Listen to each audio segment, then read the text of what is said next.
nome é Francisco Bocafole, Chico Boca, e sou autor do site fisicavestibular.com.br, do qual eu tirei essas questões da Faculdade de Medicina ABC para vocês. Algumas informações sobre a Faculdade de Medicina do ABC. Ela é uma instituição de ensino superior localizada no município de Santo André, no estado de São Paulo. É considerada hoje uma das melhores escolas médicas particulares do país e obtendo nota máxima no ENAD, nos cursos de Medicina e Ciências Farmacêuticas. O sistema de seleção adotado pela Faculdade de Medicina ABC em seus cursos é a prova de vestibular tradicional, uma vez por ano, elaborada pela PUC de São Paulo, que o ano passado constou de 5 questões, as quais estou resolvendo para vocês gratuitamente neste vídeo aula. Questão 1 da Faculdade de Medicina do ABC. Determinada máquina térmica foi projetada para operar realizando o ciclo de Carnot. Quando em operação, o trabalho útil fornecido pela máquina em cada ciclo é de 3.200 joules. Então, essa máquina está fornecendo um trabalho útil de 3.200 joules. As temperaturas das fontes térmicas são 427 graus Celsius, fonte quente, claro, e 77 graus Celsius, fonte fria, respectivamente. Nessas condições, a quantidade de calor retirada da fonte quente, a quantidade de calor rejeitada para a fonte fria e o rendimento da máquina térmica são respectivamente iguais a então as alternativas. Resolução. A primeira coisa que eu resolvi fazer para vocês é colocar uma teoria, um resumo da teoria do ciclo de Carnot. Tá? O Carnot demonstrou que o rendimento N da máquina térmica ele depende somente das temperaturas absolutas das fontes quente e da fonte fria, e que não depende da substância que faz a máquina térmica funcionar. Eu coloquei aqui as expressões, são 3, tá? O N é o rendimento da máquina térmica, Q1 é a quantidade de calor rejeitada para a fonte fria, é a quantidade de calor que ela cede para a fonte fria, e Q é a quantidade de calor total que ele recebe da fonte, que a máquina recebe da fonte quente. Q1 é a temperatura absoluta da fonte fria, e T é a temperatura Kelvin da fonte quente, e W é o trabalho útil realizado. As expressões são que N é 1 menos Q1 sobre Q, N é 1 menos T1 sobre T, o trabalho é Q menos Q1. São dados do exercício. O trabalho útil é de 3.200 joules, está aqui, ó. O trabalho útil é a quantidade de calor recebida da fonte quente menos a quantidade de calor rejeitada para a fonte fria. Então vai ficar 3.200 é Q menos Q1, portanto Q1 é Q menos 3.200, que eu chamei de 1. Calculando agora as temperaturas das duas fontes. Da fonte fria, em Kelvin, tem que somar com 273, que vai dar 350 Kelvin. Da fonte quente, tá? Somando com 273, você vai ter 700 Kelvin. Jogando na expressão, que o rendimento é 1 menos a temperatura da fonte fria sobre a temperatura da fonte quente, que vai ser 1 menos 350 por 700, que vai ser 1 menos meio, portanto o rendimento é meio, tá? Vezes 100, claro, que vai dar um rendimento de 50%. Esse é o rendimento dessa máquina térmica. Jogando na outra expressão, o rendimento é 1 menos Q1 sobre Q. Substituindo 1 em 2, você vai ter que o rendimento, que é meio, já foi achado, 1 menos, tá? No lugar do Q1 eu coloquei Q menos 3.200 vezes o Q, sobre o Q. Vai ficar meio igual a Q menos 3.200 sobre Q, que vai ser 2Q menos 6.400, da onde você vai tirar que o Q é 6.400 joules. Essa é a quantidade de calor recebido da fonte quente, que é o Q.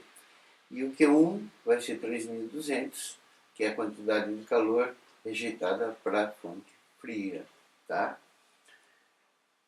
A alternativa correta é a alternativa B de bola. Questão 2.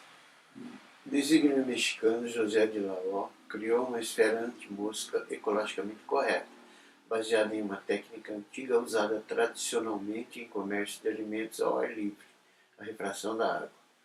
A utilização de sacos plásticos cheios de água pendurados no teto de quiosques nas ruas é uma forma de espantar as moscas para longe na maioria dos mercados urbanos de alimentos. Foi pensando nisso que o designer mexicano criou a esfera anti-mosca e a colocou à venda pela internet. O conceito tem como tese a refração, que pode confundir algumas espécies de insetos, especialmente a mosca, que conta com um conjunto de olhos imensamente sensíveis, os quais permitem que se vejam simultaneamente em múltiplas direções. O senso de direção desses animais baseia-se na direção da qual provém a luz do sol, e de acordo com os entomologistas, pesquisadores que estudam insetos, a luz refratada confunde o inseto e ele foge. O texto faz referência a um fenômeno óptico que foi explorado pelo designer mexicano. Esse fenômeno é percebido todas as vezes que a luz, ao atravessar um meio homogêneo e transparente de índice de refração N1 para outro meio homogêneo e transparente de índice de refração N2, tal que N1 diferente de N2, veja bem, são meios diferentes. Vai ocorrer o seguinte, letra A. Sempre sofrerá um desvio na direção de propagação. Essa alternativa é falsa. Porque, veja bem, se você considerar um raio inclinado, ele sofre um desvio. Quando ele passa do meio 1 para o meio 2, aqui está no desenho, ó, ele sofre um desvio. Tá? O desvio é definido como sendo o ângulo entre o prolongamento do raio incidente, que é essa linha pontilhada, tá? E o raio refratado, que é esse aqui. Só que nem sempre isso acontece, existe uma exceção. Quando o raio de luz incidente incide perpendicularmente à superfície de separação, ele se propaga sem sofrer desvio. Tá? Então, por isso, essa alternativa é falsa. A B. Sempre sofrerá uma alteração em seu comprimento de onda. Sim, sempre haverá um comprimento de onda, mas nunca na direção de mas nunca não. Mas na direção de propagação pode ser que não sofra. Está aqui, ó. De novo, é esse caso aqui. Tá? Então essa é falsa. Letra C. Sempre sofrerá uma alteração em sua frequência. Falsa também. Por quê? Porque a frequência, veja bem, ela é característica da onda. Ela depende apenas da fonte. Se a fonte é a mesma, tem aquela frequência da fonte, então em qualquer meio que ela estivesse propagando, tá? A frequência dela é sempre a mesma que a da fonte, independe do meio. Então essa é falsa. Letra D. Sempre sofrerá uma variação de velocidade de propagação. Essa é correta. Tá? Sempre que a luz passa de um meio para o outro, se o meio é diferente, ela vai sofrer uma variação na velocidade de propagação. Tá? E também no comprimento de onda, mas na velocidade de propagação também. E nunca sofrerá um desvio em sua direção e nem em sua velocidade de propagação. Essa é falsa, por causa que a gente já discutiu nas alternativas anteriores. Essa questão 3 envolve plano inclinado sem atrito. Diz assim, considere um escorregador radical construído por uma mega rampa de 31,25 metros de altura e que forma com um plano horizontal 30 graus. Está aqui, ó. Tá aqui a mega rampa, escorregador, está 30 graus. Para escorregar, é importante aqui, a partir do repouso, velocidade inicial zero, as pessoas devem vestir roupas especialmente desenvolvidas com materiais revolucionários que reduzem o atrito com a plataforma da rampa, não tem atrito, e com o ar, a valores desprezíveis. Qual o intervalo de tempo gasto para as pessoas escorregarem do topo até a base da rampa? Adote a aceleração da gravidade como 10 metros por segundo ao quadrado, e aí estão as alternativas. Resolução. Como o atrito é desprezado, a única força que faz com que esse corpo, o corpo da pessoa, né, desça, escorregue, tá, é a força resultante. E a força resultante é a parcela do peso que é responsável pela descida da pessoa. Veja bem, não é o peso integral que faz ela descer, escorregar aqui no plano, tá? É a parcela do peso. E essa parcela do peso eu chamei de parcela paralela ao plano, PP. E esse PP, tá, ele vale P seno alfa. Veja bem, alfa é o ângulo que o plano forma com horizontal, é 30 graus. Então, PP vai ser, no lugar do P, eu coloquei MG, e seno de 30 é meio. Portanto, vai ficar M vezes 10, que é o G, sobre 2. Portanto, o PP vai dar 5M. Esse M é a massa, tá? Eu chamei de 1. Mas, veja bem, na descida só tem o PP puxando ele. Portanto, essa parcela do peso é a própria força resultante. E da equação fundamental da dinâmica, a gente sabe que a força resultante é massa vezes aceleração. Então, igualando essas duas equações, 1 com 2, tá? A 1 está aqui e a 2 está aqui. Você vai ter que PPFR, 5MMA. Daqui você vai tirar a aceleração, ver que o M cancela, independe da massa da pessoa, tá? Então a aceleração de descida vai ser de 5 metros por segundo ao quadrado. Qualquer pessoa pode ver que independe da massa. Aí vamos calcular a distância percorrida ΔS, que é essa distância que a pessoa está percorrendo em cima da rampa, tá? Usando seno de 30, nesse triângulo aqui, tá? Seno de 30, cateto oposto, 31,25, dividido pela hipotenusa, que é o ΔS. Seno de 30 é meio, vai ser 31,25 por ΔS, de onde eu tiro que o comprimento da rampa, ΔS, é 62,5 metros. Em seguida, eu vou jogar na equação da posição de um movimento uniformemente variado, que é ΔS, que é a distância que ele percorreu, é V0, velocidade inicial vezes o tempo, mais a aceleração T² sobre 2. Pelo enunciado, ele partiu do repouso, então a velocidade inicial é 0. Então, no lugar do ΔS, eu coloquei 62,25, substituí o V0 por 0, e vai ficar 5T² sobre 2. Portanto, T² vai ser 5 ao quadrado é 125, tá? Dividido, 5 ao quadrado é 25, perdão. 5 ao quadrado é 25 dividido por 5, que vai dar, o T vai ser raiz quadrada de 25, portanto o T vai dar 5 segundos, que é o tempo que demora para vir daqui até aqui, para percorrer totalmente a rampa, e a alternativa correta é a alternativa A.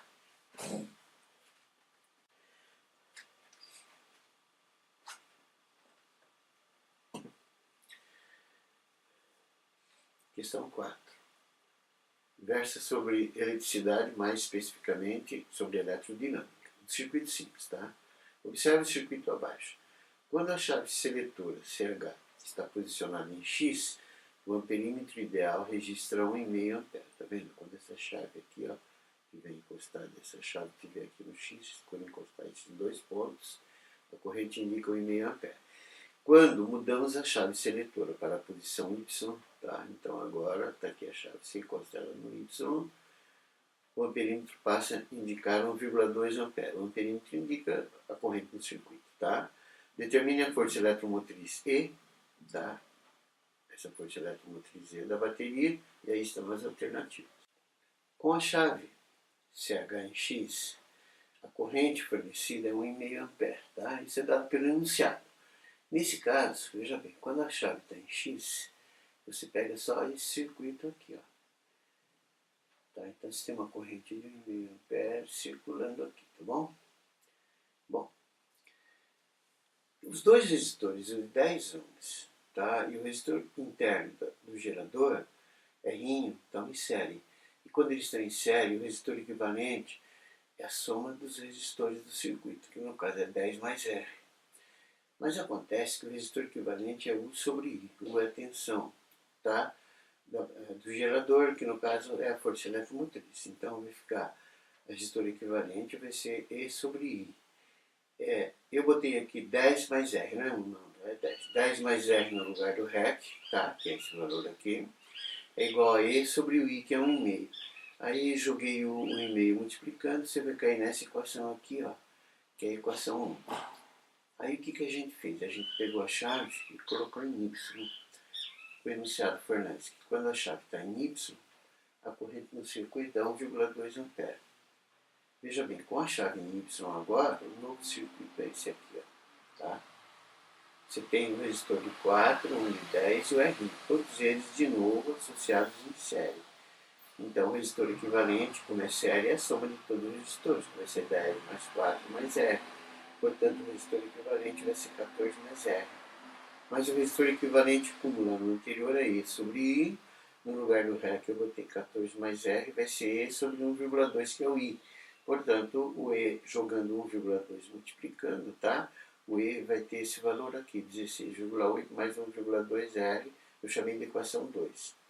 Como a força eletromotriz do gerador é a mesma, você pode igualar 1 com 2. Igualando 1 com 2, 15 mais 1,5 R é 16,8 mais 1,2 R.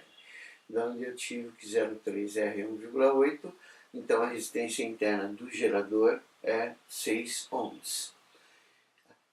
Chamei de 3, joguei 3 em 1, tá? Substituindo aqui, vai ficar E igual a 15 mais 1,5 vezes 6. A força eletromotriz vai dar 24 volts e a alternativa correta é a E. Questão 5 e última, porque a medicina BT colocou só 5 questões de física, tá?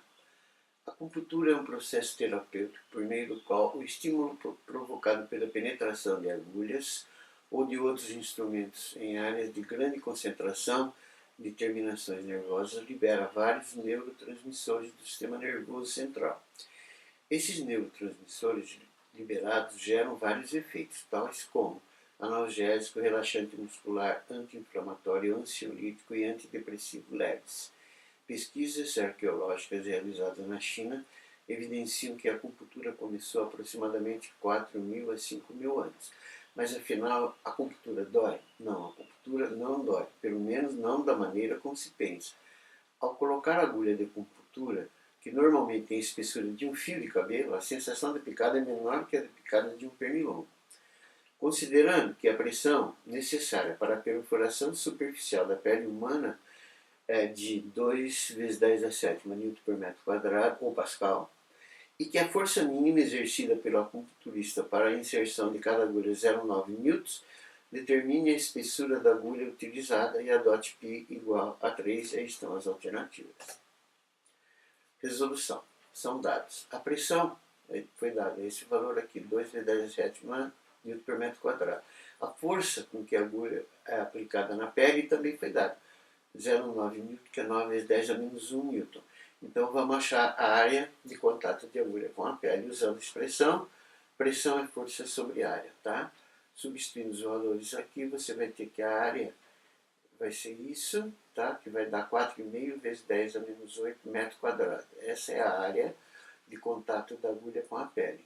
Só que nós vamos transformar em milímetros quadrados. Para passar isso para milímetro quadrado, você multiplica por 10 a sexta. Portanto, essa área vai ficar 4,5 vezes 10 a menos 2 milímetros quadrados. Acontece que o exercício quer a espessura da agulha, ou seja, o diâmetro dela, tá? Considerando a ponta da agulha como um círculo de raio R, sua área será πr quadrado. Né? A área foi dada 4,5 vezes 10 a menos 2, o π pediu para considerar 3 vezes r quadrado. Portanto, jogando aqui a expressão, você vai ter que o raio vai dar aproximadamente 1,2 vezes 10 a menos 1 milímetro. Mas ele não está pedindo o raio, ele está pedindo a espessura, tá? Ou seja, o diâmetro. Portanto, você multiplica esse valor por 2, vai dar 0,24 milímetros e a alternativa correta é a A.